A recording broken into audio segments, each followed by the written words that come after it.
When we meet again. Part 1, The Unexpected Picture Week. perfect, you don't need The no rain had just filter. stopped when Cola Gorgeous, make 'em Adebayo drop stepped out dead, of the you a taxi. killer. Shower The you evening air in with Lagos all my carried that familiar attention. smell of wet Yeah, asphalt these are and my roasted corn only from a nearby intentions. roadside cellar. Cars moved slowly through the traffic, their headlights reflecting on the damp road. Cola adjusted the sleeve of his dark suit and looked up at the tall glass building in front of him. Tonight was important. Very important. Inside the building, one of the biggest media companies in the city was hosting a networking event for young professionals. Entrepreneurs, journalists, tech founders, people from different industries had gathered for an evening of introductions, opportunities, and polite conversations that sometimes changed lives. Cola wasn't usually a fan of events like this. But his boss had insisted. "You need to build connections," she had said earlier that morning. So here he was. Standing outside the entrance, mentally preparing himself for hours of small talk. He took a deep breath and walked inside the room. The event hall was filled with soft music and low conversations. Elegant lights hung from the ceiling, casting a warm glow across the room. People stood in small groups, holding glasses of juice or wine while discussing work, ideas, and future collaborations. Cola scanned the room. He recognized a few faces from social media but didn't approach anyone yet. Instead, he walked toward the refreshment table. Just as he reached for a glass of juice, he heard a voice. A voice he hadn't heard in 5 years. "Cola?" The sound of his name froze him in place. Slowly, he turned around. And there she was. Zeynep Bello. For a moment, the entire room seemed to disappear. The music. The conversations. The laughter. Everything faded into silence. All Cola could see was her. Zeynep stood a few steps away, wearing a simple but elegant black dress. Her hair was styled neatly, and her calm, confident posture made her stand out even in a crowded room. But it was her eyes that caught him.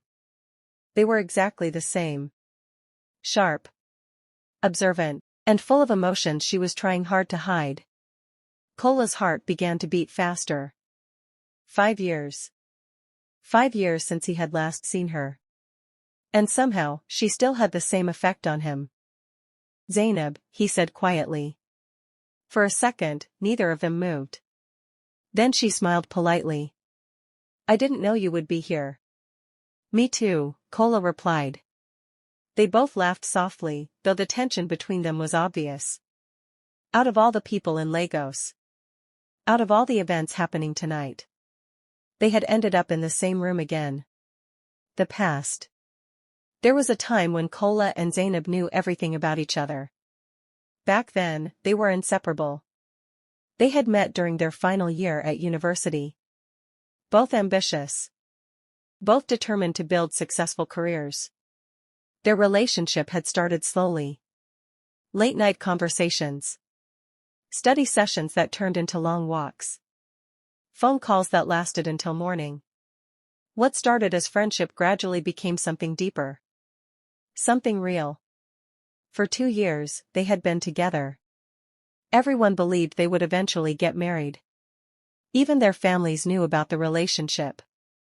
But then, everything changed. And just like that, the love story everyone admired suddenly ended. Without warning, without explanation. At least, not a clear one. Back to the present. "So," Zeynep said, breaking the silence. "How have you been?" Cola shrugged lightly. "Good. That's good. What about you?" "I'm fine." Another pause followed. This conversation felt strange. They used to talk for hours without running out of things to say. Now even simple questions felt difficult. Cola cleared his throat. "Are you working in Lagos now?" "Yes," Zeynep replied. "I moved back 2 years ago." "I didn't know." She smiled slightly. "Well, we haven't exactly been in touch." That statement carried more weight than it sounded. Cola nodded. "That's true."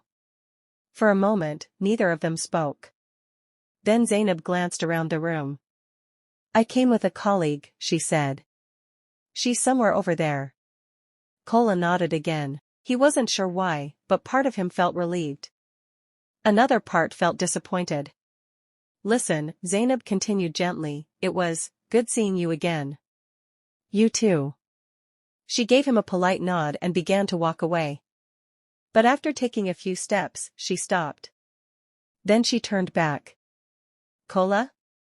Yes? She hesitated. Then asked the question neither of them had expected tonight. Did you ever find out why things ended the way they did? Kola's expression changed. Because that question touched a wound that had never completely healed. No, he answered honestly. Zainab looked down briefly. Then she said something that made his heart skip. Maybe it's time you did. And with that, she walked away, leaving Kola standing there, surrounded by people, noise, and bright lights. But his mind was no longer in the room. It was 5 years in the past. Back to the moment when everything between them had fallen apart, and for the first time since then. He wondered if the story between them had truly ended.